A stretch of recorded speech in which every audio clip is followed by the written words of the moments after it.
उधर महाराष्ट्र में देखिए गठबंधन पर तनाव खत्म होता दिख नहीं रहा। अपने लोगों ने ही दोनों गठबंधनों की टेंशन बढ़ाई हैं। सबसे पहले बात करते हैं महाविकास अघाड़ी की। महाविकास अघाड़ी में शामिल दल अपने अपने उम्मीदवारों की टिकट तो जारी कर रहे हैं, मगर अब तक तय नहीं हो सका है कि कौन कितनी सीटों पर चुनाव लड़ने वाला है।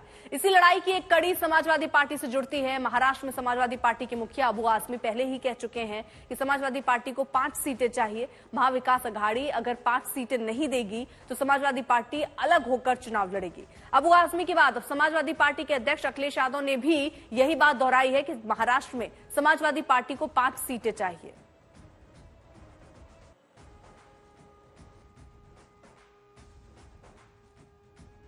चुनाव को लेकर आप लोगों की क्या तैयारी है? महाराष्ट्र में कुछ देखिए वो अलग बात है कि चुनाव में क्या होगा। महाराष्ट्र में हमें उम्मीद है कि सीटें मिलेंगी। जहां संगठन होगा, जहां पार्टी के प्रदेश के अध्यक्ष और उनके सहयोगी साथियों के अच्छे प्रत्याशियों के वहीं चुनाव लड़ेंगे। समाजवादी पार्टी नेता अबू आजमी दावा कर रहे हैं कि अखिलेश यादव ने उन्हें जिम्मेदारी सौंपी है कि हम 5 सीट मांग रहे हैं। शरद पवार से भरोसा तो मिला है, लेकिन अब तक कोई फैसला हो नहीं पाया है। शिवसेना यूबीटी के प्रवक्ता संजय राउत कह रहे हैं कि सीटों के बंटवारे से पहले कैंडिडेट का नाम अनाउंस नहीं करना चाहिए। मैं वही सीटें मांग रहा हूं जो महायुति में जितने भी हमारे एलाइज हैं उनकी सीटें, नई सीटिंग है, वही सीटें मांग रहा हूं। और मैं गारंटी से कह रहा हूं कि अगर मेरी 5 सीटें जो मैंने पक्की किया है वो अगर समाजवादी को मिलेगी तो महाविकास अघाड़ी के 5 एमएलए बढ़ेंगे। और उसमें अगर आपने थोड़ा खुर्द-बुर्द किया ना तो 5 तो आपके एमएलए और कम होने वाले हैं। ये लोग पहले बांट लिए हैं, बाद में हमको देंगे सीट। ऐसा ये कोई तरीका ही नहीं है। बात करना चाहिए कायदे से पहले।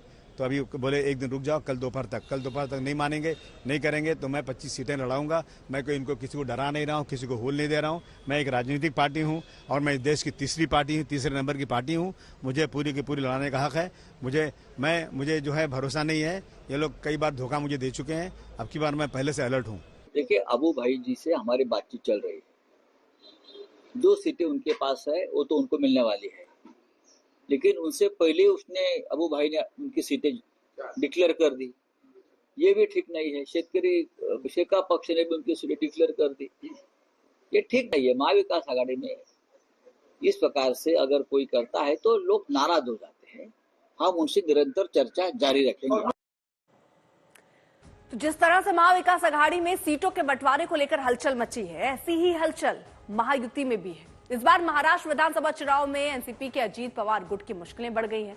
पार्टी के नेता नवाब मलिक, उप मुख्यमंत्री, अजीत पवार से नाराज हैं। अजीत पवार उन्हें मनाने के लिए भी पहुंचे, लेकिन इसके बाद भी नवाब मलिक मानने को तैयार नहीं है। उन्होंने अजीत पवार से मुलाकात के बाद 29 अक्टूबर को शिवाजी नगर मानखुर्द निर्वाचन क्षेत्र से नामांकन दाखिल करने का ऐलान किया। एनसीपी की दूसरी लिस्ट जारी करने के बाद से ही नवाब मलिक नाराज है। नवाब मलिक विधानसभा चुनाव में उम्मीदवारी नहीं मिलने से भी नाराज हैं। हालांकि पार्टी ने उनकी बेटी सना मलिक को टिकट दिया है।